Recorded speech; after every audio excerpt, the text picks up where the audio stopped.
पहले हमने क्या पढ़ा था, ज्वालामुखी की उत्पत्ति के विषय में ना। ज्वालामुखी की उत्पत्ति कैसे हुई थी, ज्वालामुखी में कैसे क्या बनता था, पहले क्या निकलता है, जलवाष्प की मात्रा निकलती है, ये सारी चीजें हमने कल पढ़ी थी। अब आज क्या है, सिलिका के आधार पे, सिलिका के आधार पे ज्वालामुखी कितने प्रकार का होता है, 2 प्रकार का होता है। पहला होता है अम्लीय ज्वालामुखी, दूसरा होता है क्षारीय ज्वालामुखी।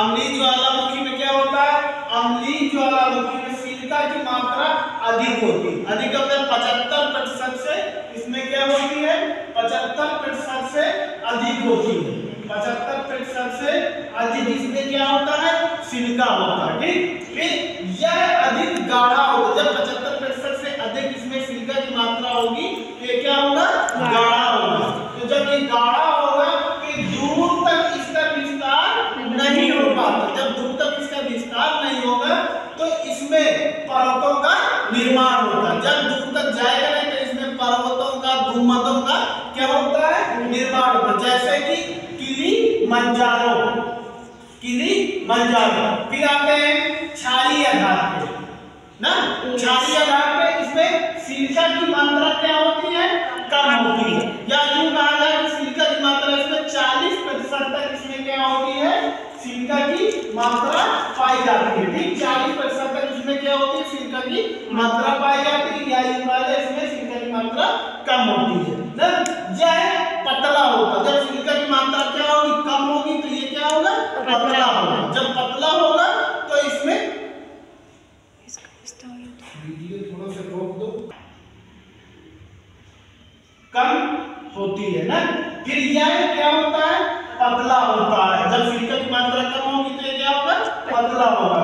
फिर इसमें लावा का विस्तार क्या होता है, दूर तक होता है, लावा क्या होता है, थोड़ा से दूर जाकर फैलेगा, जब दूर जाकर फैलेगा तो इसमें किसका निर्माण होगा, पठारों का निर्माण होगा ना। जब पठारों का निर्माण होगा तो ये पठारों के निर्माण से, जैसे कि दक्कन का पठार ना, दक्कन का पठार, कम्बरलैंड का पठार, इतना ये दोनों का पठार है। क्या पढ़ते हैं, ज्वालामुखी के प्रकार। अब ज्वालामुखी के क्या होते हैं, ज्वालामुखी के 2 प्रकार होते हैं। ठीक, ज्वालामुखी के प्रकार, ज्वालामुखी क्या होता है, 2 प्रकार। पहले बताया कि सिलिका के आधार पर ज्वालामुखी 2 प्रकार का होता है, अम्लीय और क्षारीय। अब क्या है, ज्वालामुखी 2 प्रकार का होता है। पहला उद्गार प्रक्रिया के आधार पर, उद्गार प्रक्रिया के आधार पर। दूसरा होता है अवधि के आधार पर, या अवध या अवधि के आधार पर ज्वालामुखी। ठीक, अब उद्गार प्रक्रिया के आधार पर ज्वालामुखी 2 प्रकार का होता है। पहला कौन सा होता है, पहला केंद्रीय उद्गार प्रक्रिया के आधार पे, पहला कौन सा होता है, केंद्रीय उद्गार प्रक्रिया के आधार पे ज्वालामुखी। दूसरा होता है दरारी प्रक्रिया के आधार पे ज्वालामुखी। ठीक, अब केंद्रीय प्रक्रिया के आधार पे ज्वालामुखी कौन कौन से होते हैं, जैसे पहला है हवाई तुल्य ज्वालामुखी, फिर दूसरा है स्ट्रोम्बोली तुल्य ज्वालामुखी, फिर तीसरा है पिलियन तुल्य ज्वालामुखी, फिर चौथा है वाल्केनियन तुल्य ज्वालामुखी, पांचवा है विसुवियस तुल्य ज्वालामुखी ना। तो ये क्या है, ये इसके आधार पे ज्वालामुखी होता है ना।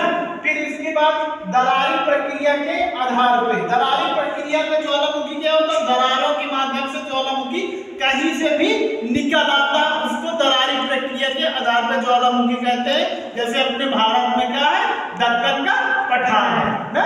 फिर आते हैं अवधि के आधार पर ज्वालामुखी।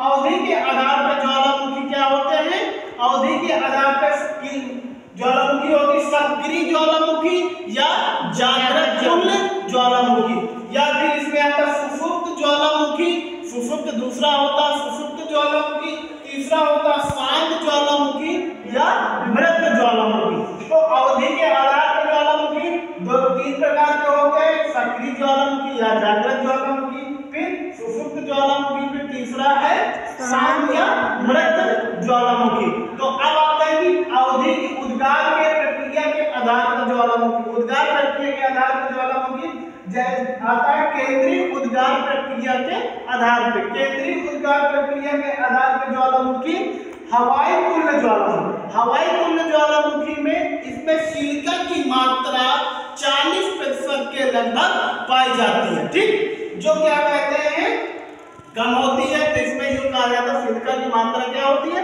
कम पाई जाती है।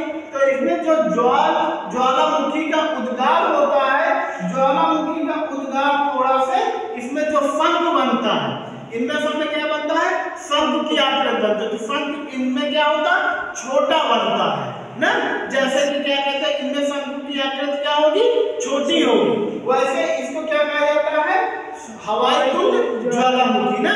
फिर इसके बाद आता है स्ट्रम्बोली तुल्य ज्वालामुखी। स्ट्रम्बोली तुल्य ज्वालामुखी को भूमध्य सागर का प्रकाश स्तंभ भी बोला जाता है ना।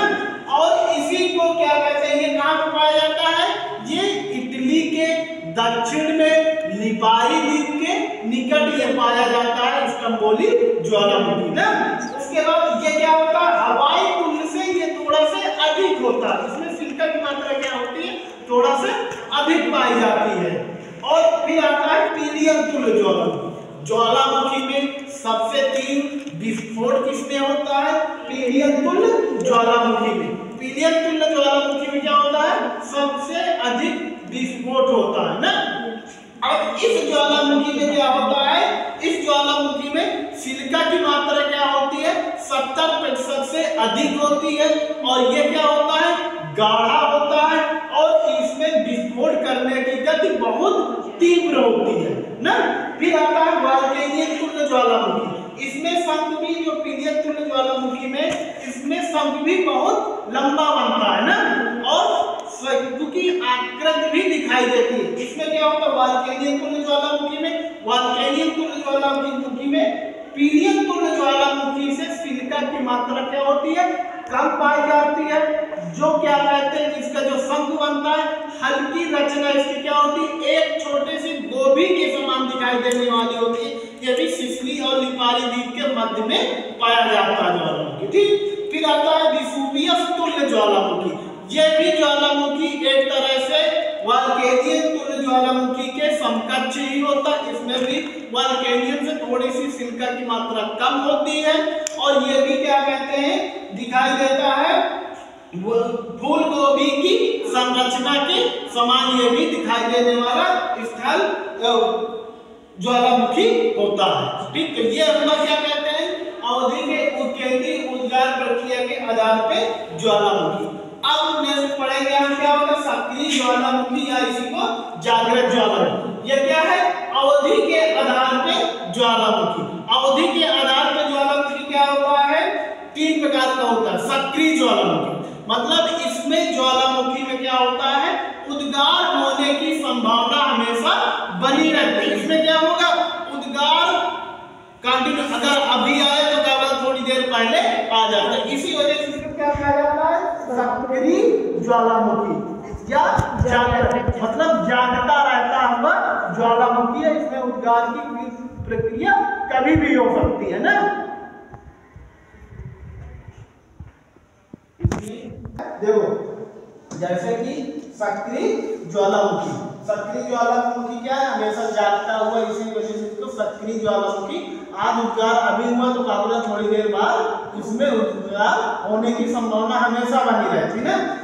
सुषुप्त ज्वालामुखी में जो इसमें आज उद्गार हुआ तो होने की संभावना कब आए, इसमें कोई निश्चित नहीं होता है, इसमें उद्गार की संभावना कब आ जाए। इसी वजह से इसको सुषुप्त ज्वालामुखी कहते हैं। इसी को सोता हुआ ज्वालामुखी भी कहता है कि अभी अगर सो रहा है कि थोड़ी देर बाद कब जगेगा इसकी कोई संभावना नहीं होती। इसी वजह से इसको सुषुप्त ज्वालामुखी कहा जाता है। फिर आता मृत ज्वालामुखी या शांत ज्वालामुखी। ये ज्वालामुखी अगर एक बार आ चुका है, इसमें कभी आने की कोई संभावना नहीं होती है।